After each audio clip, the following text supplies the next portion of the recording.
So, hello HEMA friends and welcome to this new video. Today I want to talk about what I asked you in the poll on my different social media, which is weapon handling, or like the different ways of grabbing our handle when we use our swords. So first of all, thank you for answering my poll that I created on Instagram, Facebook, YouTube, etc. And 95% of people basically said yes, that they wanted to watch this kind of topic. So I am really happy that you participated. Almost 300 and more people, 300 and something people answered the poll. So it's kind of heartwarming for me to see so much interest in my work. That said, let's start instantly with our topic. So first thing first, I want to say that I decided to create two videos. The first one is the one of today, in which I will talk about the longsword and in general two-handed swords. And the second one, which will be about one-handed swords. So first of all, the first important thing that changes our use of the longsword is putting the left hand. So let's say that our main hand is here for now, close to the crosscut, in whatever position you want. So how to position the second hand? So the second hand can be positioned on the handle, let's say close to the main hand, or on the pommel. So this creates different ways of using our sword, different pros and cons. So the first pros of having the second hand on the pommel is that you create a bigger leverage. So it's easier in some ways to move your sword around, because you create this kind of leverage between your hands. And so you're using slightly more your arms to move the sword around, but you're also using more this leverage to move the sword around. So this is extremely useful in huge swords, and in general is I would say this the only way in which you can move around easily montante-like swords. So in general you have a very huge grip and you want to grip as much handle as possible to have a huge leverage that helps you move the sword around.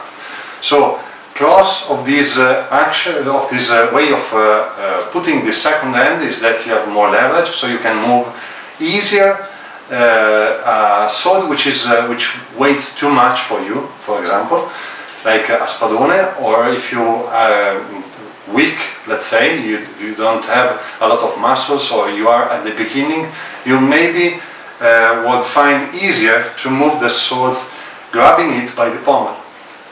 So this is one important thing. The second thing, which is again is really important for big swords, is that you can reach your maximum extension easily when you are cutting.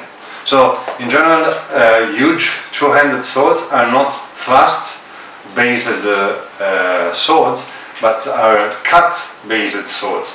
So in general, the more a two-handed sword becomes huge and weighs more, the more it is cut-oriented. And this is because the weapon does the cut work by itself. So it weighs a lot. You have to only move it around as fast as you can using the maximum leverage that you have, possible that you have, and the sword cut by itself. So this grip for this kind of sword is extremely useful. Otherwise, you can use this kind of grip also on your longsword, as I said before, if you like it, if you are, let's say, kind of weak in terms of body strength, etc., etc. But my favorite way, and some manuals also advise to use this kind of way of gripping the sword, is gripping the sword by the handle.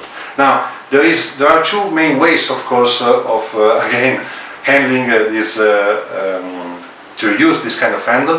The first one is basically holding the hands really close. The second one is partially with the last part of your left hand grabbing the pommel and then putting all your fingers on your handle. This is the things which the thing that in general I do. So this is a second option. And then you can have even the hand closer, but I don't really like this option. In general, when you watch my sparring video, even when I have the sparring gloves on, you see part of my pomade that appear in from the glove. So this is my my grip in general. So, but in whatever way you grip the handle, in general the pros that you have is that you have more power in your cut generated by your body strength and also by your weight. So it's more easier to put your weight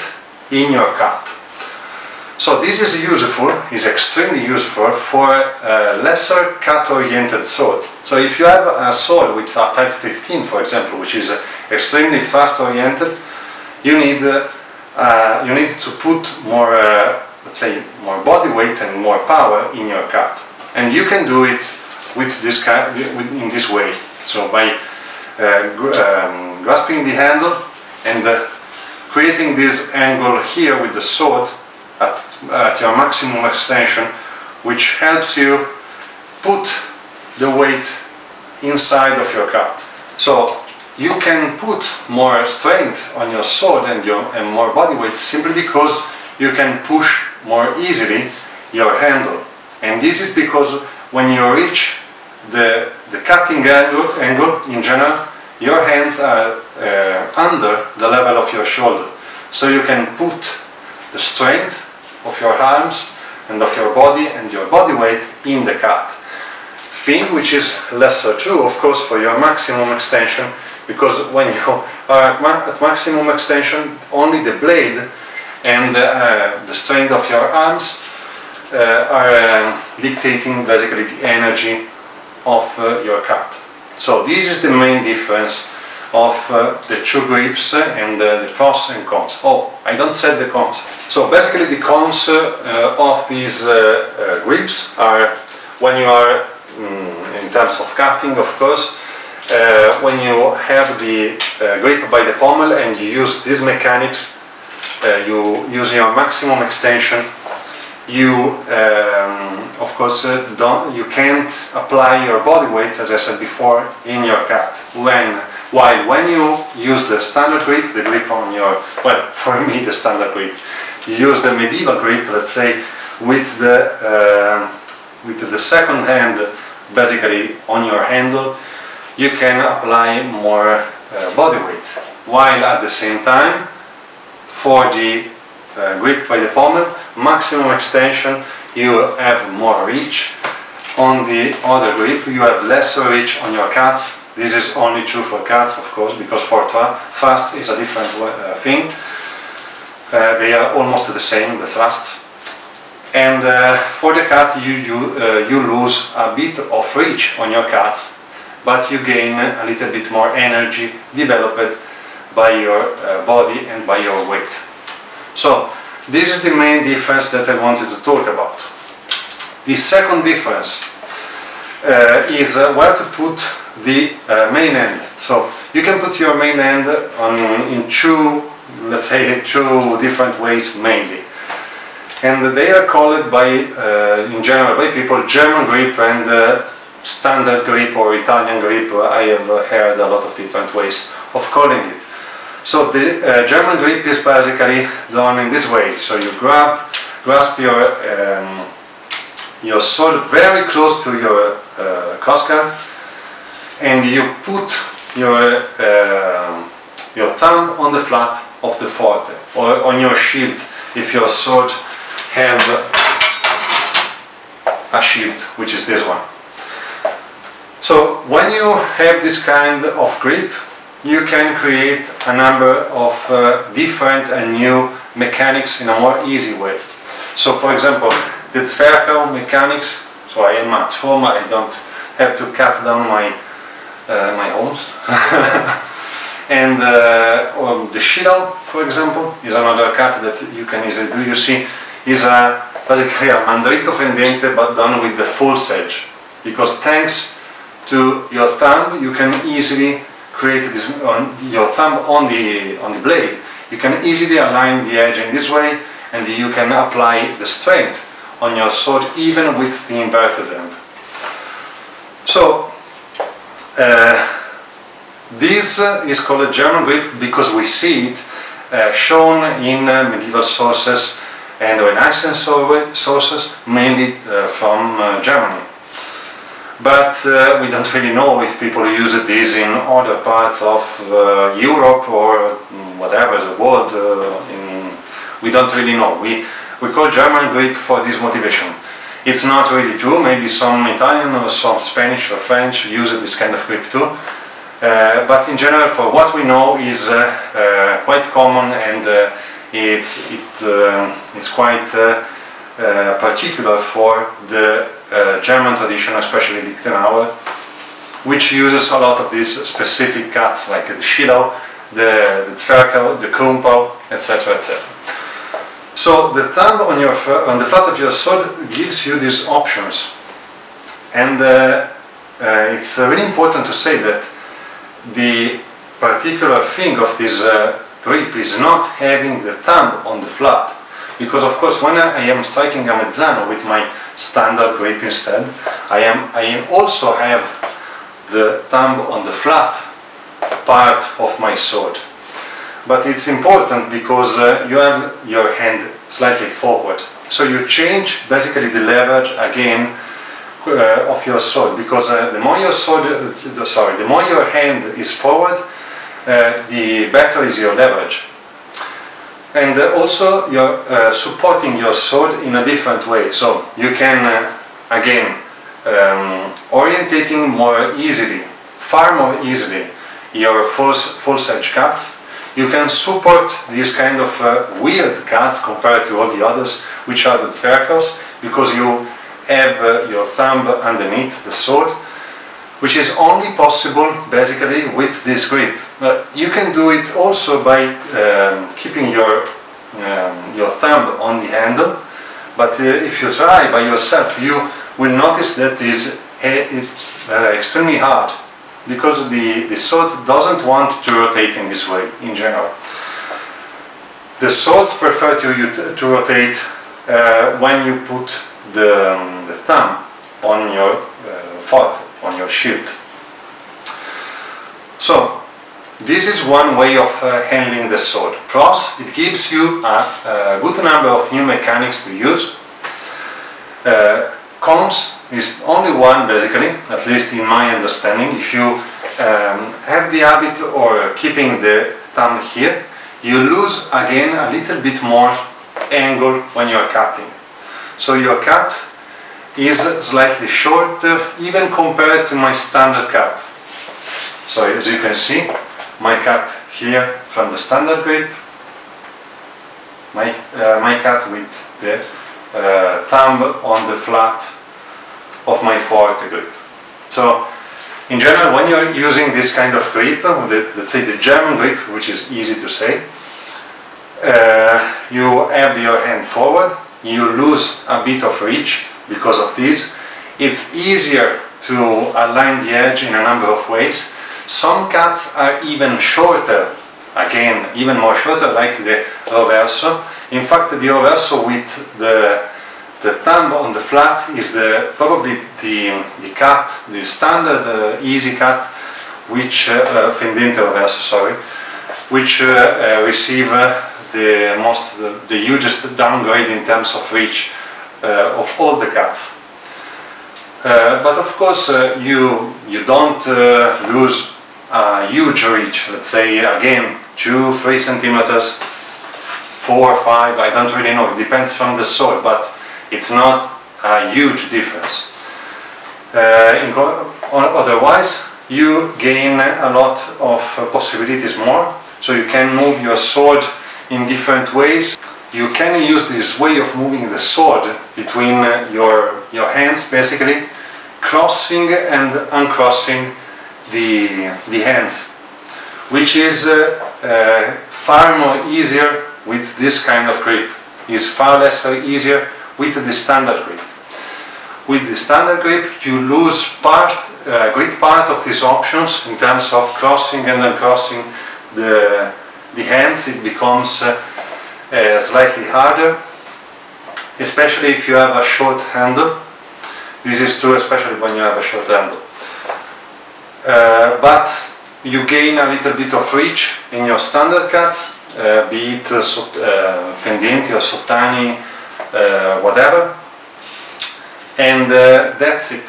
So in fact, if we compare the ways of handling the sword in terms of options, in terms of ways of cutting, different ways of cutting, the German grip has an advantage, a tactical advantage, let's say, while the Fiore grip is far more easier.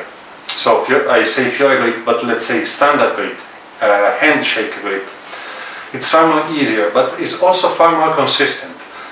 So for me, for example, don't having to move a lot my swords in different way to realign the edge makes my my life in terms of changing from one cut to the other far more easier. And of course, I don't have to reach different wield position. I don't have to train all these things, so I can focus more on my simple stuff.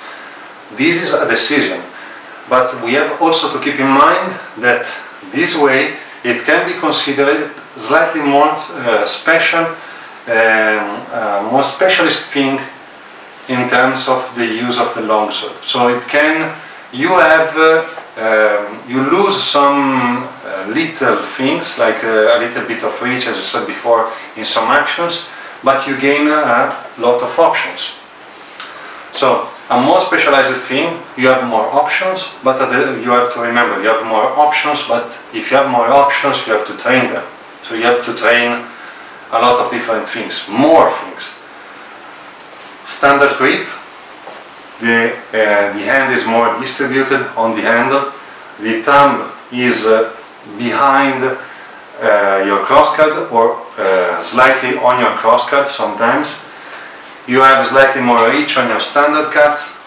You lose part of, I would say, you don't lose 100% the ability of doing this wield cut, but it is far more harder.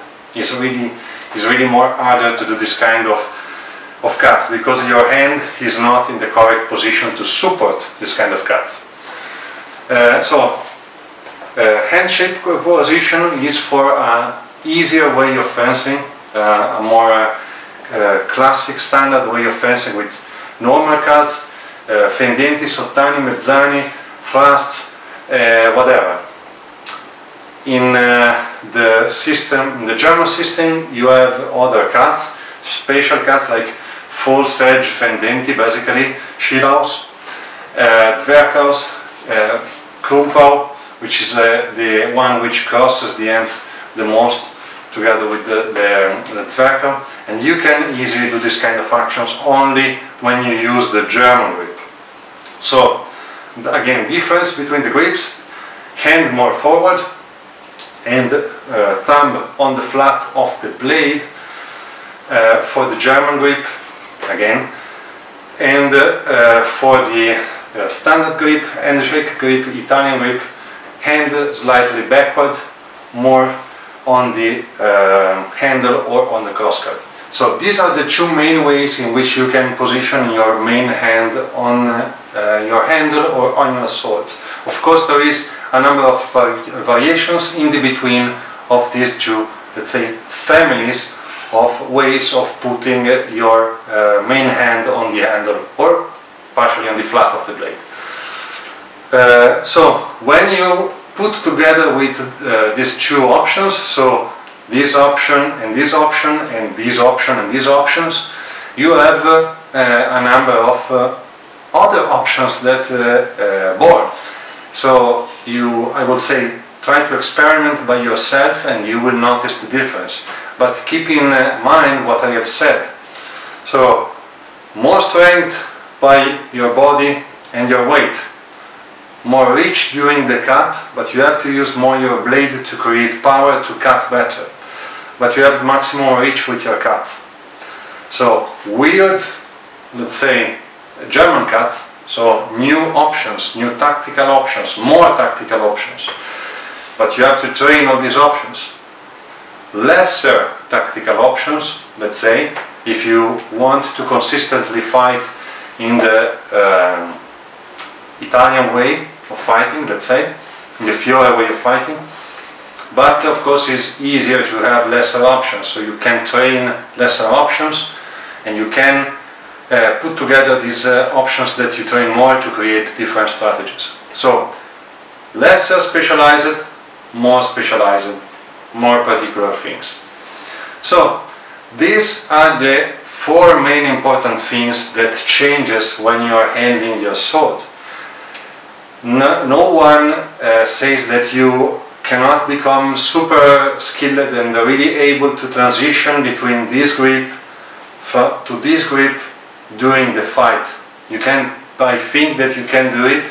I personally am not interested in doing it because I want to fence as Fiore says, even if it doesn't really talk about this, but we can understand what he says more or less from the images. But so this is not my interest, but of course you can try to use different combinations of position that I have shown you on the handle. Try to understand pros and cons of these different combinations.